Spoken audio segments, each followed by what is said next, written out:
Warning. Listening to this show may result in increased levels of inspiration, motivation, and innovation. Side effects can include the immediate urge to take massive action to build a better business and life for yourself and others. You've been warned. Welcome to Influencers Radio with your host, Jack Mize. And welcome back to another episode of Influencers Radio. You know, there are so many incredibly gifted entrepreneurs who are so good at what they do and so capable when it comes to helping others, but they lack the one skill that will allow them to reach their business's full potential. And that skill is sales. And I don't think there's any debate for a business to be successful, it has to generate sales. But here's the problem. Just the thought of selling strikes fear into so many people. They're afraid they have to be pushy or salesy. You know, they're afraid they have to be someone other than themselves, and that often becomes their biggest roadblock to success. Well, today my guest is Katie Collins. She helps women entrepreneurs, online coaches, and course creators to get over their fear of sales and visibility by teaching them how to have successful sales conversations without being pushy. She also teaches them how to gain message clarity, how to craft their offer with profitable packages and programs, and how to structure program content, including a launch strategy with an offer that really sells, so they can finally make the impact and the income they dreamed about when they started their business. So with that, Katie Collins, welcome to Influencers Radio. Thank you so much. Glad to be here. Well, I'm glad to have you here because I think we're going to get right into the heart of a big problem that I think isn't really talked about a lot in sales. And I think when people do talk about sales, a lot of the focus is on the tactical part.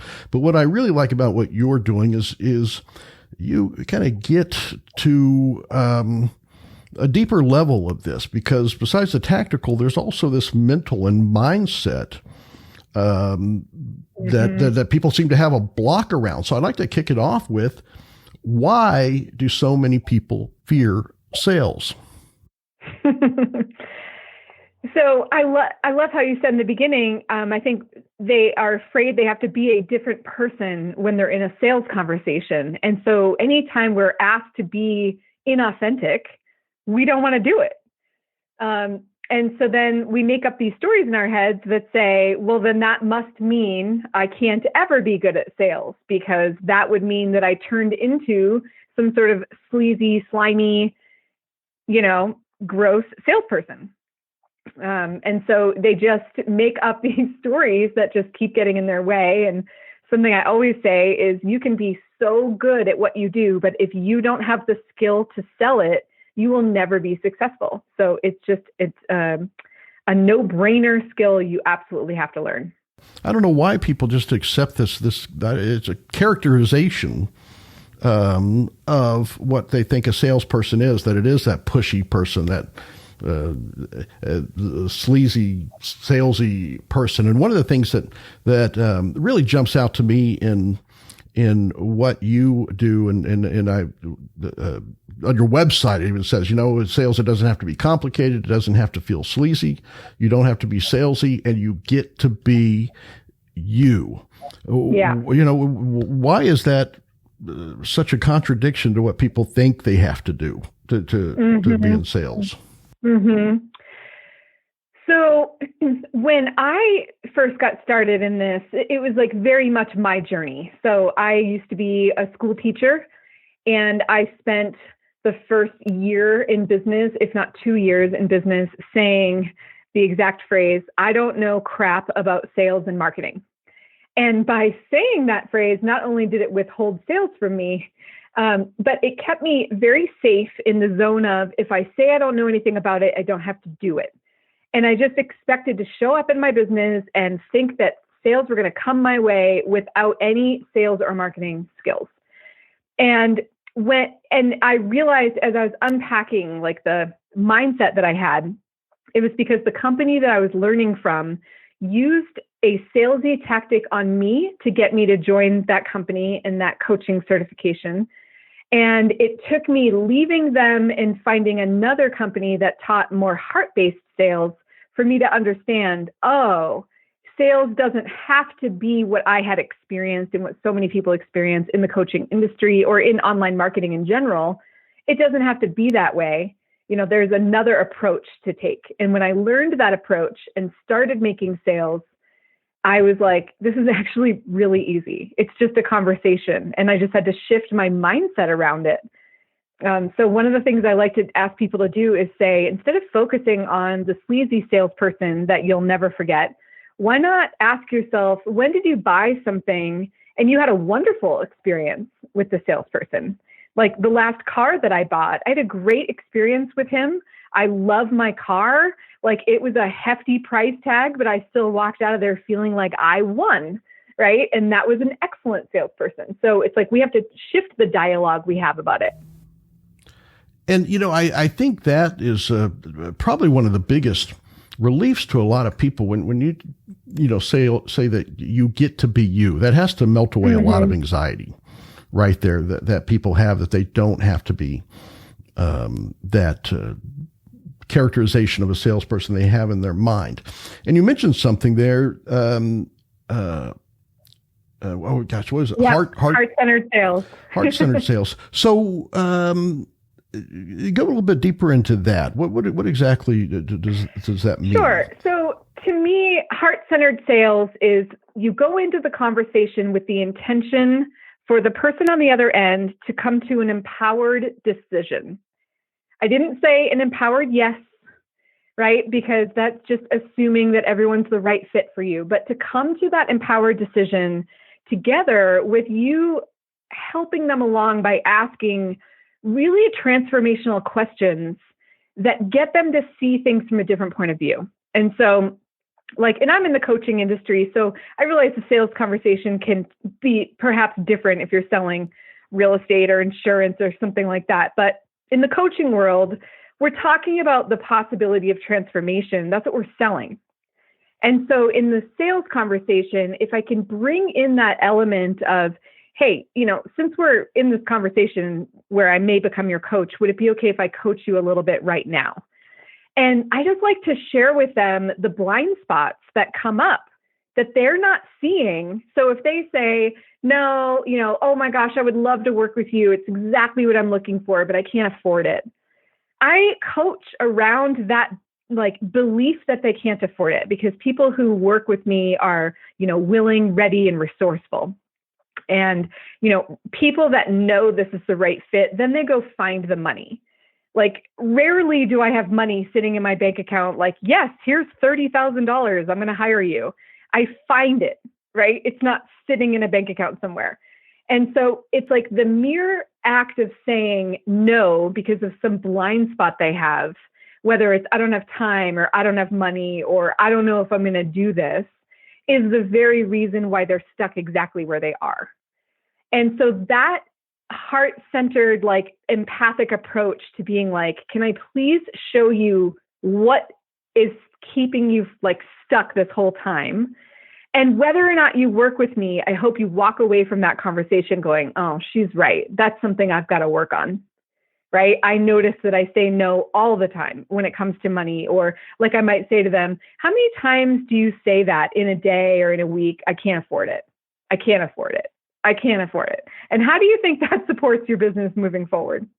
Right? So that's the heart-centered part of it for me, is just having a real conversation with them and putting the script aside and really just listening deeply to what they say and responding in a way that I'm really having a truly transformational conversation with them. Well, yeah, I think that's where probably one of those or maybe misconceptions that people have with sales. As you talked about, that you actually enjoyed your last car purchase experience, and I think a lot of people go into it thinking sales is an adversarial meeting, right? That it's you against them. And, the way you described it reminds me of the saying, and I can't remember who the quote is by that that said, sales isn't something you do to someone, it's something you do for someone. And it sounds like that's the approach that your heart-centered sales takes, that you're truly, the main focus is to help someone.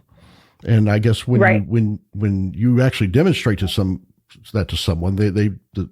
it's easier for them to decide that, okay, this is the person that I need to work with. Does that sound accurate?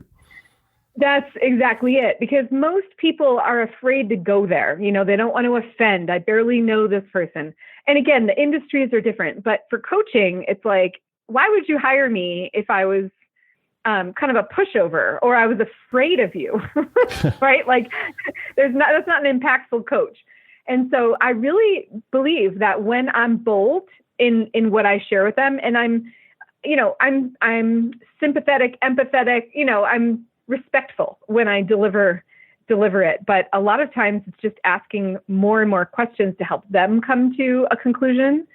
But yeah, the transformation can really happen in that conversation. And whether or not they hire me, I want them to leave that conversation feeling like, oh my gosh, I'm so glad I met her, because she was the first person to have the guts to say what needed to be said.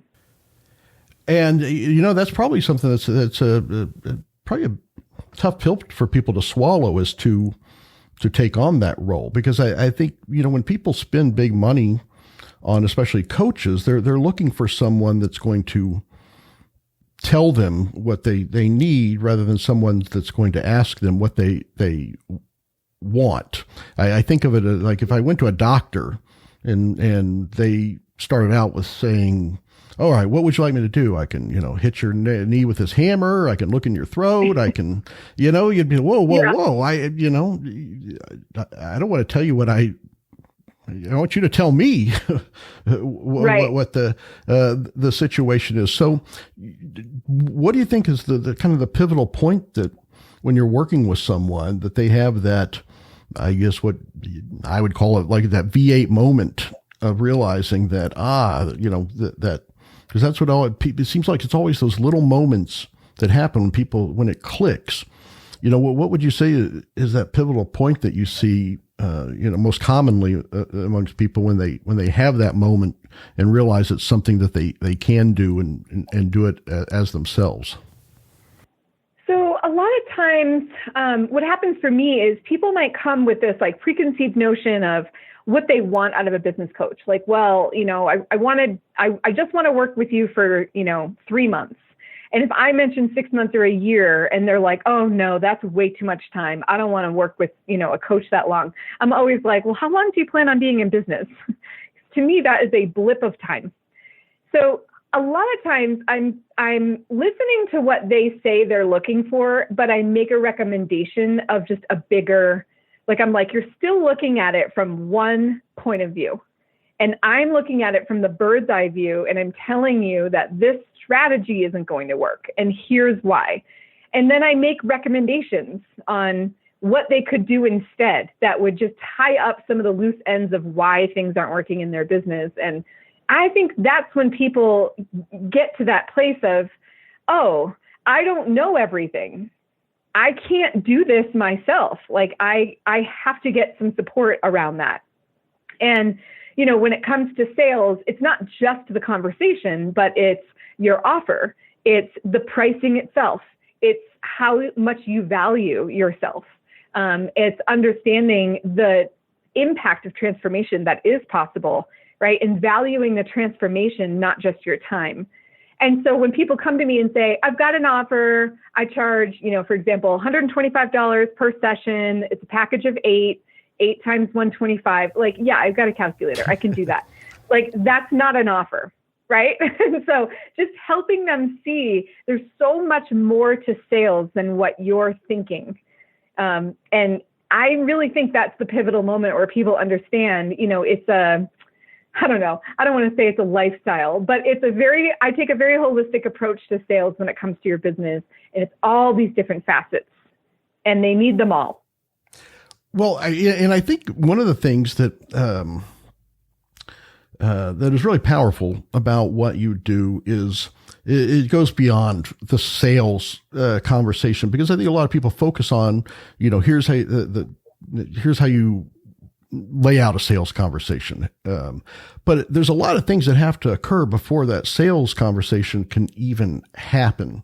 And I think, what you do is you dig into those roadblocks that are preventing people from even getting to that sales conversation. I know one of the things that you work on is not just people's fear of sales, but their fear of visibility, of putting themselves out there to allow people to even, to build even an appetite for people to want to talk to them or even get close to a conversation. Yeah. And, what is it that you think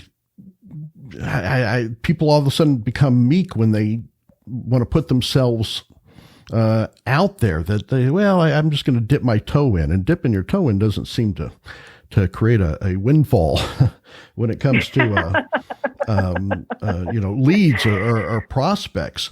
So, so maybe we should back up a little bit and talk about, what it even takes to allow that sales conversation to happen. What do you see as some of those roadblocks? Mm-hmm.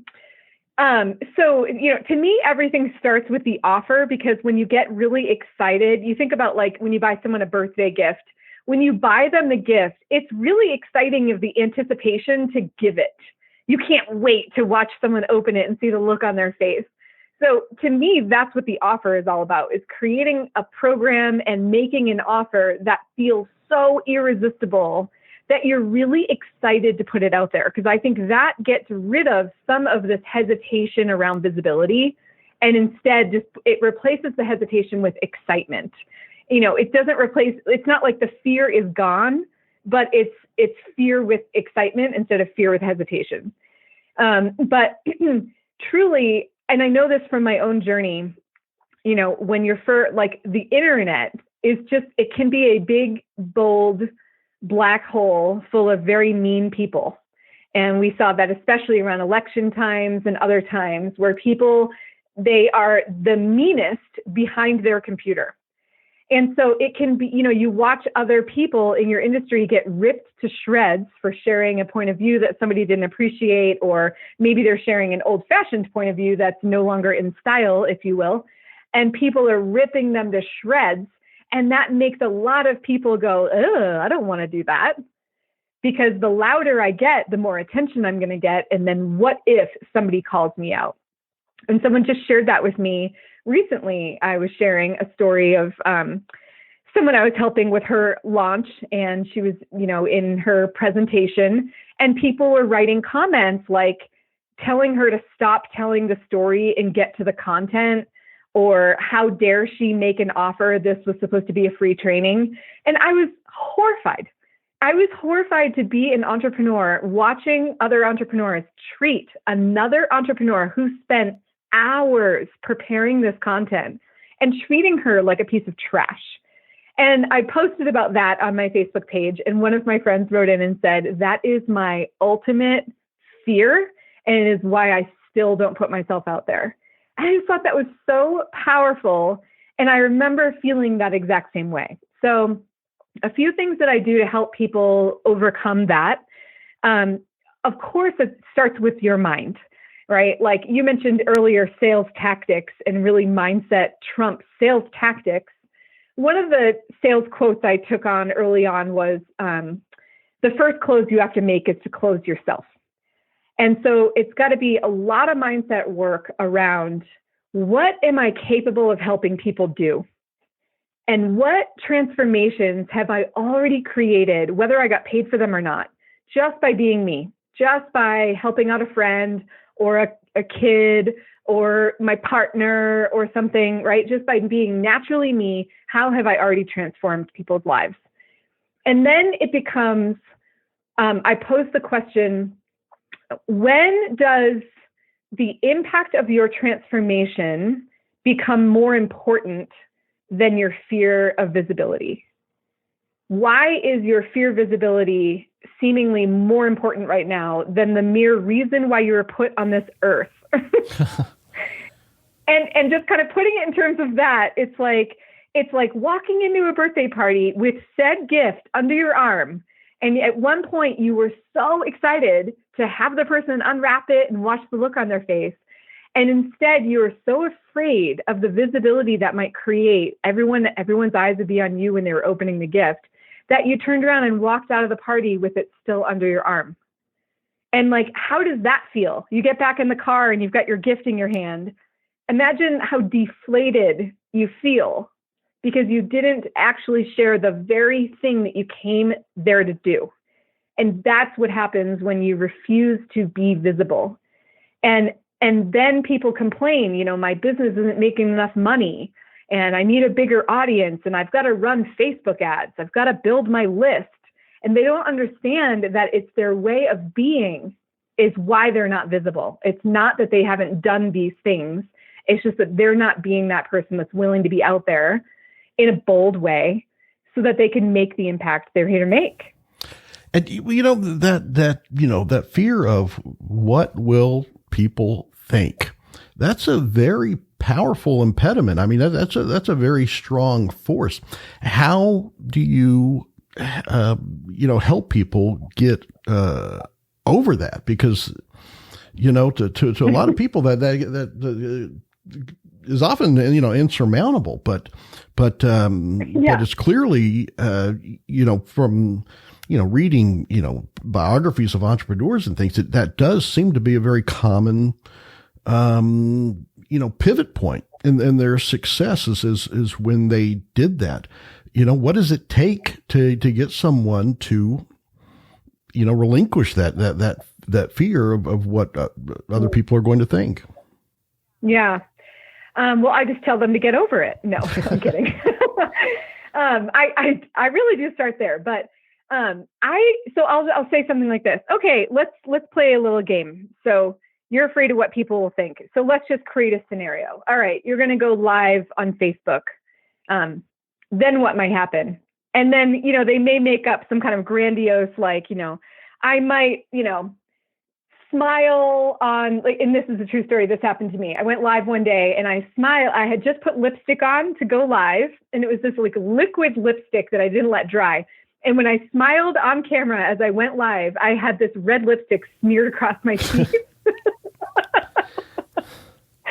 Now, if that happened to me years ago, I might have possibly cried over that. But instead, I just kind of giggled and, I made fun of myself for it. I forget how I cleaned them off, but I cleaned them off and kind of kept going. So that's when you've kind of made it past the who cares what people think. But how did I get there? I had a coach do this to me. It was just the and then what conversation. So, well, I'm going to go live and my mother's going to see it. Okay. And then what?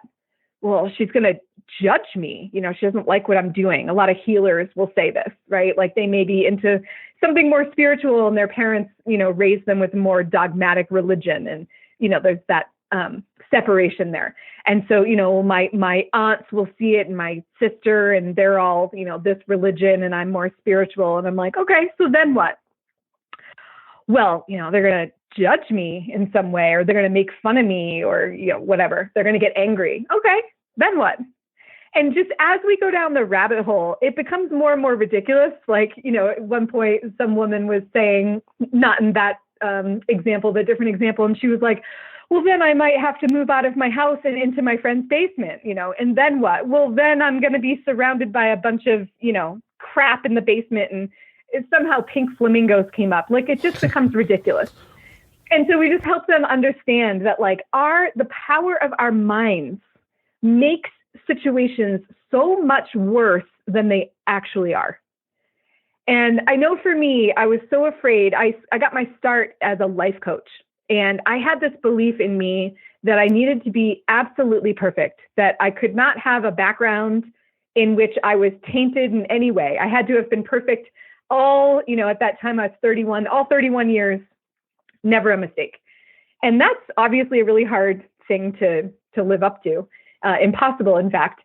And so I would think, oh my gosh, how can I promote myself as a life coach when people have seen me maybe not be my best self, 10 years ago or something. When I played the and then what game, and then what, it was like, well, who are these people? Are you even friends with them? Because if you are friends with them, they know what you're up to and they're going to cheer you on. If you're not friends with them, who effing cares what they say or what they think or who they share it with or whether or not they make fun of you behind your back? Who cares? Because I'm not on this planet for them. I'm on this planet for my people.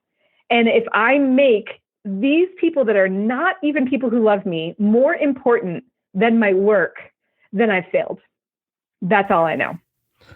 Well, that must be, not just for the people you work with, but for yourself. That's got to be incredibly rewarding for you to kind of witness that. I don't know, maybe the good analogy, that the transformation from chrysalis to butterfly, right? To the people when they do break out of that, and they finally do get that sense of who cares. Is that something that you can sense, and what does that do for you as far as satisfying to see them finally break out of that? And it's so fun. Like, I see it in my clients and my friends see it in me. One of my business besties, just the other day, I told her I spent hours recording this YouTube ad. And I was like, can you believe I'm going to be on a YouTube ad? And she was like, no, because 6 years ago, you were adamant, no, I am never doing video. So it's really fun for myself to witness my own growth and to witness clients that, worked with me in the past even. I'm seeing a couple of them right now go live every single day. And I'm like, yeah, you go, girl. Because when we worked together, she wouldn't do it. And it's not like I look at that and say, oh, I failed her. No, I got her ready and prepared to say yes to this next thing that she's doing. I know, because of the work we did together. And then not only just seeing people out there, but hearing their results, like getting text messages that are like, oh my God, I just did my bookkeeping and I literally tripled my income in the 90 days we've worked together.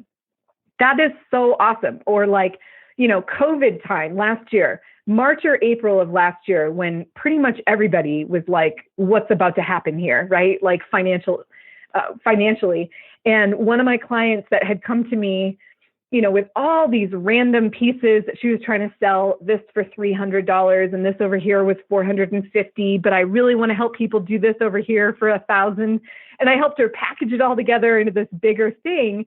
And she sent me a text in March or April of, COVID times. And she's like, I've made enough sales already in these 3 months that my bills are paid the rest of the year. And that is what happens when you have an irresistible offer and when you are not afraid to be visible and put it out there and allow people to say yes to you. It's such an awesome feeling. Well, that certainly gives you over that mental hump, right? And of course, mindset, that's probably one of the biggest obstacles that people have to deal with first, is to get past that. But once they do, let's get into some of the tactical sides of this, because you mentioned, just like you talked about that client that you just mentioned, that she was, offering this over here and, this to these people and this to these people. I know one of the things that you work with people on once they get past that mental anxiety is about message clarity, because I think that's one of the things that I think a lot of people struggle with, is that they understand in their mind what they can offer people or how it can help people, but sometimes it's hard to make that clear when they're trying to maybe talk to so many different people or offer so many different things. So let's start with that message clarity. How do you help them to really get that zoned in? So you hit the nail on the head when you said they know what they want to say, or like they know it in their minds, right? That's only part of the equation with messaging, and that's like the biggest mistake. And I talk about this like a broken record, but is the biggest mistake I see people make is assuming that we know our ideal client and we know what they're looking for, why they want it, what they're struggling with, when in reality, we don't really know. And if we sort of ask, I call it lazy market research, because like the punchline is you need market research. And lazy market research is kind of sending out this casual, what's your biggest struggle when it comes to sales? And, my favorite responses there are, nothing. I love sales. Oh, that was helpful. Thanks. But it's truly that you're asking about vulnerability in a public Facebook group where we need to hold on to our positioning, so to speak. So it's not that I don't struggle with sales. I'm on my own ever upward spiral, right, of learning about sales. But I'm certainly not going to deposition myself in some huge Facebook group and share my struggle with 30,000 other women. And so to me, market research is best when it's an interview format, one-on-one, where we get to promise confidentiality, we get to promise safety, we promise that there's no sales pitch. And, we also promise that if there's something that I can support you with during this conversation, I will. And that, suffices the what's in it for me that's going on in the ideal client mind. But ultimately, you get on a 20-minute call with them and you ask some very specific questions about what they're struggling with, and what are their challenges and why haven't they gotten what they want and why do they want what they want. And, quick story here, like when I did my own market research, I am single, never been married. And so one of the 30% of my respondents said their why was that they wanted to retire their husbands early. And I thought that was beautiful, but I never would have assumed that because that is not my life experience. And it's just such a good example. Like the minute I started putting that into my marketing, and those are the benefit statements, the so that statements, right? Come learn how to get new clients and increase your sales so that you could retire your husband early.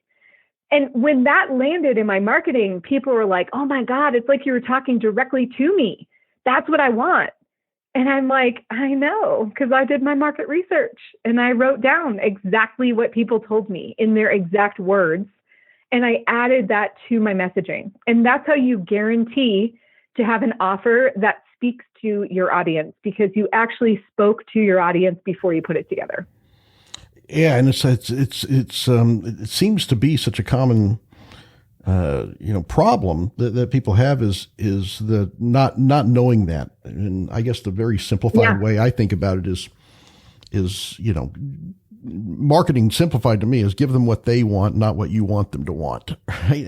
Exactly. And I think a lot of people, that's what they do is they focus so many times trying to convince people why they should want what they have, I guess, versus showing them why, they have what the people want and need. So once they get that message clarity, and they understand what it is that people want, and they understand how what they are offering can satisfy that want, then putting together that offer in a compelling way and packaging it up is something that you help them to do, because I think that's the next roadblock or the missteps that people make is even though they have, that message and they understand what the people want, then a lot of them are lost when it comes to putting that together and packaging it. What does that look like when they're working with you? How you put those pieces of the puzzle together? Yeah. So I've got like a 6-step system, if you will, for crafting their irresistible offer. And I've already spoken to a few of the steps, foundation, getting visibility, doing the market research. And then it comes time to compiling the data and taking a look at what are they complaining about, and how can we craft an offer. Now, 9 times out of 10, people have the idea of the program they want to offer, or maybe they've even created it already, or they've got kind of a system they know they want to offer. It's just a matter of how can we connect the dots. But also that your offer is not just the program itself, but it's how you talk about it. It's the container that it lives in. It's the price. It's the bonuses. It's the potential collaborations you can do with other people. It's the fast action bonus or full pay bonus. So all of those things get wrapped up in the offer. And it's always asking the question, like, as a former teacher, I always say, like, you backwards map from your offer all the way to the beginning of your marketing. So when they're at the offer, where are they? What's on their minds to say yes to the offer? And as you think about your funnel, like the things you want them to do. So a quick example of a funnel, like I'm going to give them a free gift to download, and then I'm going to give them a bunch of nurture emails. And then I want to invite them to a free event, like a webinar or a 5-day challenge. And then I want them to come, if it's a challenge, I want them to then come to the webinar. And on the webinar, I'll make my offer. So for each of those benchmarks, if you will, we need to ask ourselves, what is on the client's mind right before they get here that I can address to convert them into a yes into the next step? And I think what people keep doing is they keep talking about like leading them to the offer every step of the way, when in fact, it's just converting them to take the next step. And so it's the free gift. What's on their mind to say yes to that free gift, but making sure that free gift leads them into the offer. And the only way that really works is by creating your offer first and backwards mapping each benchmark so that the free gift is actually the last thing you create, even though it's the first thing they get in your funnel. So there really is, and that is what I was saying earlier about the sales strategy. Like every step of the way, I teach my clients to put on that sales lens and help them understand what conversion looks like every single step of the way. And I guess that's probably one of the biggest missteps or mistakes people make is doing it backwards, right? And yep. They create their product even, and then try to figure out, now, how do I get people to want to buy this? How do I sell it? Right. Yep. But it sounds like that you also help people that have done that. They've gone that far, almost. Let's here's the bull. Let's shoot the arrow. We'll paint the bullseye around it later. Right. Pretty much. I love that. And but you can work with it. If someone comes to you and says, "Look, I have this product, but I'm not having any luck selling it." You can work at it from that direction. But I guess ideally it's more, who's your market, and let's figure out what they want and create an offer that satisfies that want. Would that be correct? It is correct. It's what I learned early on was nobody wants to start over. They want to work with somebody that can take what they've done so far and move along with it. So if I approach my sales conversation and say, "Oh, you did it backwards, let's just hit the delete button and start all over," I'm not going to make a sale. Yeah, that's probably the last thing you want to hear. Yeah. So a lot of heart-centered sales is the acknowledgement of how far they've come so far, right? So I'll say something like, "All right, look, you've got a lot of great pieces in place. I bet your program is amazing. I know the reason why people aren't buying it yet is because it's not yet speaking to your audience. So we're going to back it up and do some market research, find out what your audience is saying, and then I will help you connect the dots to the program you have."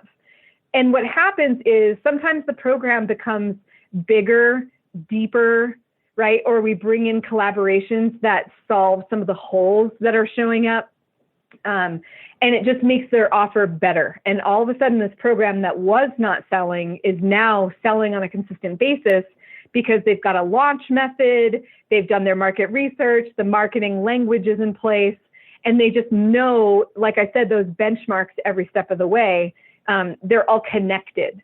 And so it's, you might often hear the strategy versus spaghetti marketing, right? Like, let's throw it out there and see what sticks, versus here's my sales strategy that I'm very committed to. I know it works, it's tested, yada, yada, and that's ultimately what I'm helping them do. But yeah, I do rescue the folks that went ahead and did that first. I'll rescue them and back it up a little bit, and then, draw the lines. And not only does it happen with courses, but it happens with books, right? And that's not my specialty by any means, but I hear tons of people say, "I've written a book and now I need to build an audience." And it's like, you should have built the audience first, because now you got a book that nobody wants or needs or knows about. Yeah. That's exactly. I think that a lot of people start off by solving a problem that a lot of people don't realize they have. And that kind of makes it tough to sell the solution when people don't realize that problem that they have. Well, one thing I wanted to definitely get into here is that one thing that you seem to do is go a step beyond what a lot of coaches do. Because a lot of coaches will get in there and work with you. Here's what you should be doing. Here's why you should be doing it. But then the how to do it, is kind of left to that person to kind of come up with their own devices. And I think a lot of people have this knowledge in their head. They have the theory, they have the ability to help someone, but it's actually getting it out of their head and into a program. And then, the mechanics of actually putting that together so it is available. And that's one thing that you do, very well and very thoroughly. So it's not left with, okay, now what, right? I know what I should do, why I should do it, but then how do I do that? Can you talk a little bit about that process? Yeah. Thank you for saying that. That has been a huge thing for me, a huge shift for me in the last year or so. And the backstory is I love one-to-one coaching. I love delivering it and I love receiving it. And I think there's great value in having somebody, help you with the strategy. As you said, I'm going to tell you what you need to do, and I'm going to tell you why you need to do it so that you can take it and run with it. But what I kept finding was, if I reached out for testimonials later on, like, how did that offer go, right? Like, how did your launch go? Because my program got them set up, ready to launch. We developed their offer. They knew what their program was. We got their emails done and all of that, and they were ready to launch. But that's where I stopped my program, simply because I'm not an expert in the technology required for launching. And it just was leaving me feeling unsettled, because when I reached out to people later, they were like still stuck on the pieces. They were buying or investing into software that was less expensive than the more popular software out there that would let them launch with more ease. And it was because they weren't yet making money. So, hey, I'm going to spend $50 over here instead of $200 a month over here. And I get all of those decisions. I've made mistakes like that myself, because you don't realize that maybe what you're investing in is going to prevent you from being able to do what you really need to do. So like, oh no, that feature isn't in this cheaper software.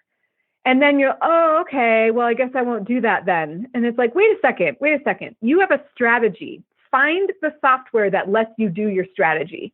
Don't be making sales strategy decisions based on a software's know-how. And so I quickly realized something had to change there. And in the meantime, I had developed a really great friendship with someone that I had met actually 10 years prior in a totally random situation. And we reconnected in this online community. And he does funnel mapping. And I was like, well, tell me more about this funnel mapping, because I think it's probably a great collaboration between me and you. So he funnel mapped my next launch. And all the pieces were just on this like whiteboard, if you will, digital whiteboard. And okay, email number 1, number 2, number 3, number 4, Facebook ad number 1, LinkedIn post. He was tracking all of what I was doing in this Funnelytics program. And we could see, oh, the LinkedIn post didn't do very well, but your Facebook business page post did, right? So you can just see at the end of the launch what worked, what didn't. And it just gave me this to-do list. He'd circle the 5 emails and say, okay, go write these 5 emails and I'll meet you next week. And so my launch, in addition to him, I ended up hiring his friends that were also in my mastermind with me. And I had them redesign my sales page. And because of him and because of their redesigned sales page, I tripled my results that next time. And I woke up like in the middle of the night and sent them all, it's 5 of us all together. And I sent them this Facebook message, and I was like, this is going to sound crazy, but do you guys want to start an agency with me where we just help people from strategy all the way through launching and really getting people to actually be earning money doing this, like not on their own. And within minutes, it was like, hell yes, I'm in, holy crap. And so the launch squad was born. And that's what we do. We're essentially working on the strategy with me, and then the funnel mapping with Jeffrey, and then Amy and Tori are building all of their pages. They're integrating everything. They're giving them a refreshed brand and a palette. And some of these folks didn't even have a brand. And so we're giving them a logo, and we're just giving them this elevated presence online. And then our other member, Alea, is an energy healer. And we refer to it as the launch free fall, like when you put your offer out there and you've got cart open date, maybe Friday, and it closes the following Tuesday, and you're in a free fall for all of those days. Like, is anyone going to buy it? Am I going to reach my results? Do people like this? And you're just kind of waiting. And so she works with our clients to just ease that fear or frustration or overwhelm, right? Keep clearing all that energetic gunk so that you can really show up very powerfully online. And really, truly, all of that happened because I, too, paid a lot of money for a coach. I ended up investing $30,000 in a one-to-one coach for a whole year.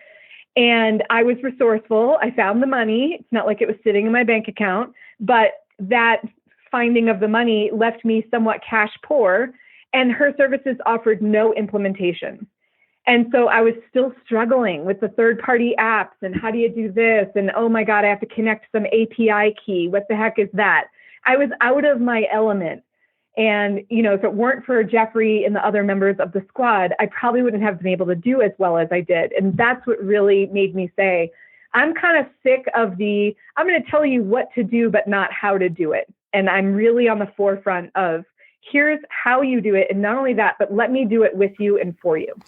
Yeah. And I think that's a huge difference maker in someone's success. Just like you talked about, you know, when they did that for you, tripled your income. And it makes me think about, you know, the most successful people. And I guess we circle back to mindset on this is that, you know, the most successful people that I know feel that, you know, using the right software, spending the money on that, spending the money on the right coach, on the right system. You know, there's some people that think, well, that's where all my money is going. Right. And then the successful people, their mindset is, well, this is where all my money comes from. Right. And I think that's a huge, you know, a point in someone's success is when they stop thinking about those things as expenses and you know, this is, you know, where all my money is going out on this. But when they instead see it as, no, this is why I have triple the sales that I did before. Right.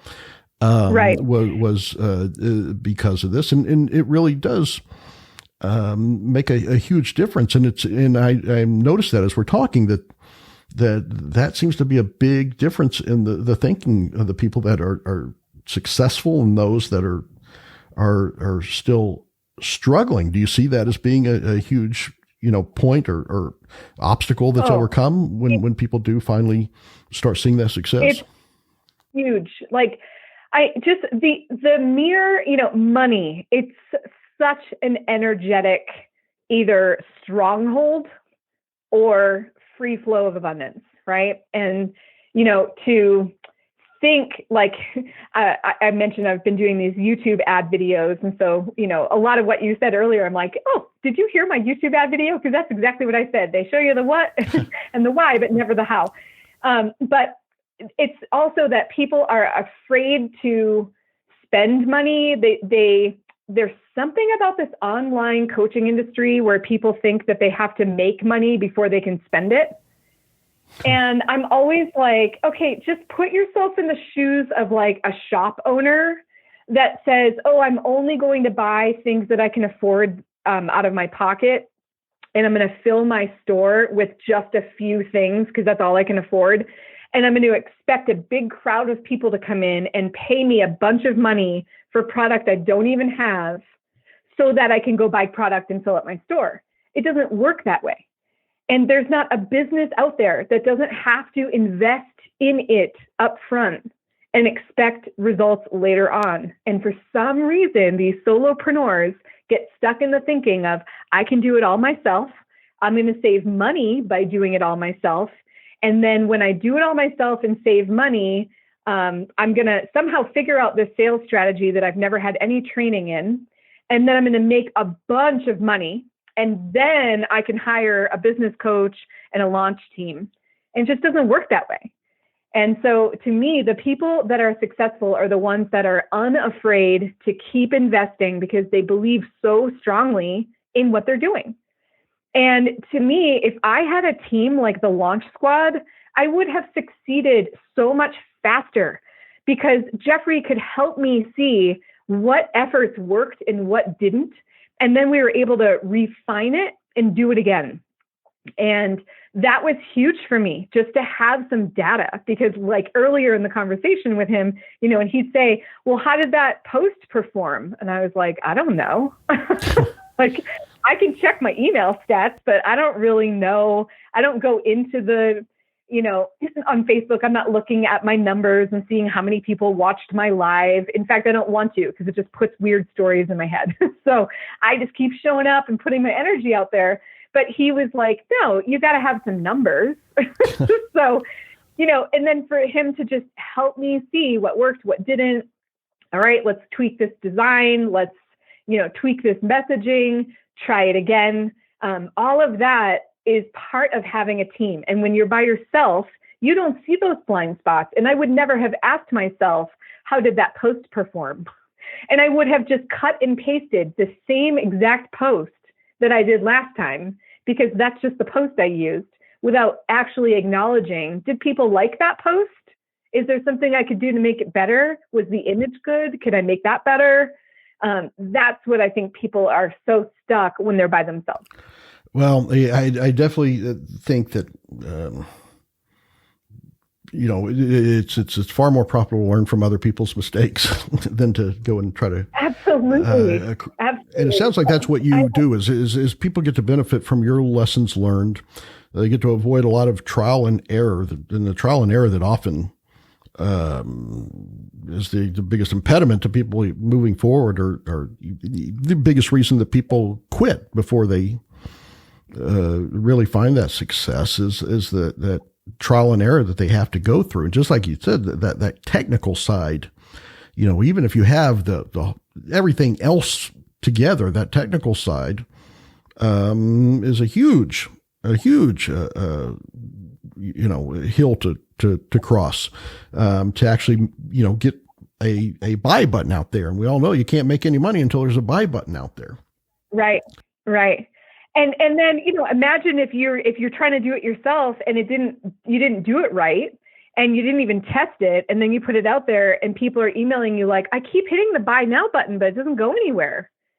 And like, how many sales did you just lose because of that, right? Like, do you think it might be worth it to hire someone who knows what they're doing, as opposed to expecting you to be the genius in all things?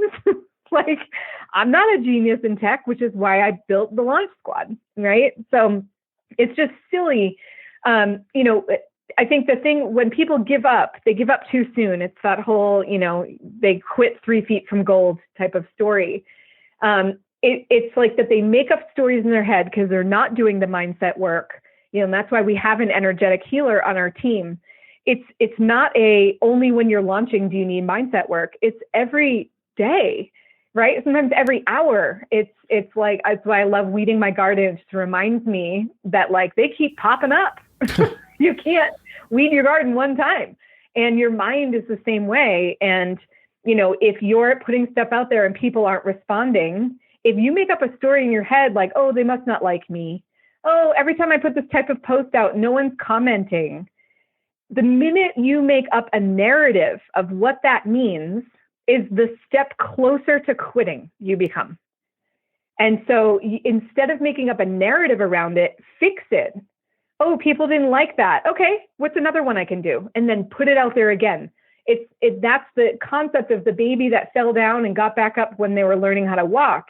And for some reason, as adults, we fall down one time and we're like, woe is me. Nobody likes me. And it's heartbreaking.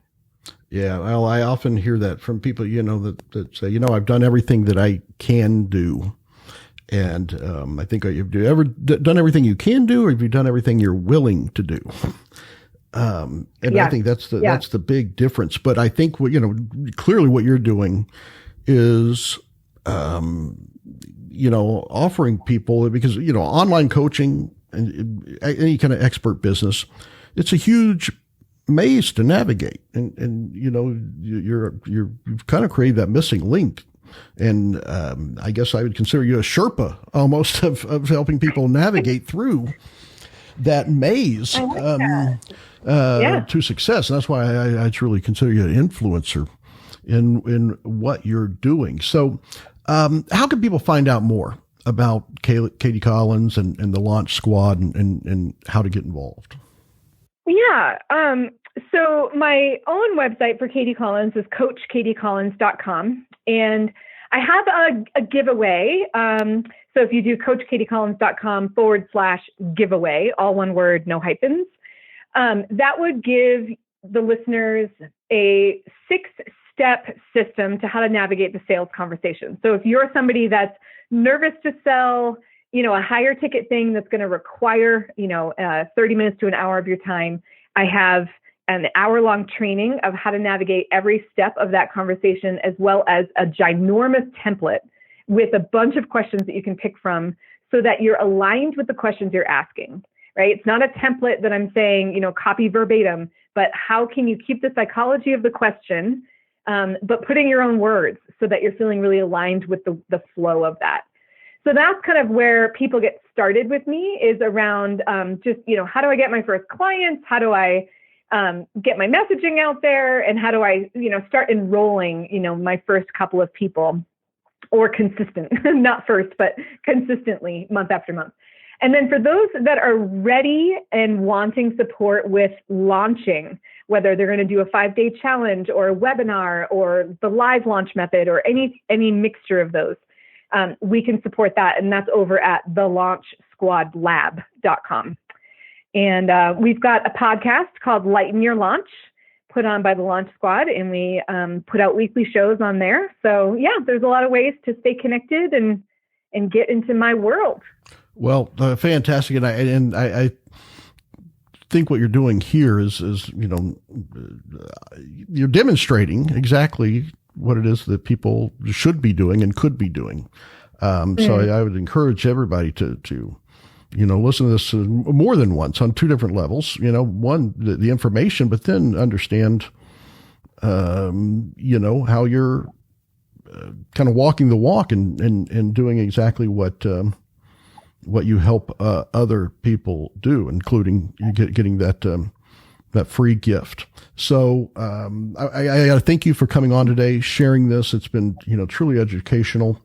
And I think, beneficial to a lot of folks. So, and it really is one of the reasons I consider you an influencer, in what you do and changing people's lives and helping them to get to where they really deserve to be. So thank you for coming on. Oh, thank you, Jack. I appreciate it. And right back at you. I love what you're doing. I love this Influencers Radio. Thank you so much for the opportunity and for just helping us get the word out. Really valuable. Well, that's what I am here for. So folks, there you have it. Definitely check out CoachKatieCollins.com. Check out the Launch Squad and definitely get Katie's free gift. And I think there again, you'll see not only get great information, but also see her demonstrate exactly, the power that she can help, you achieve through these strategies. So until next time on Influencers Radio, remember, you are the only real game changer. You've been listening to Influencers Radio. To get all past shows and updates on future shows, visit influencersradio.com today.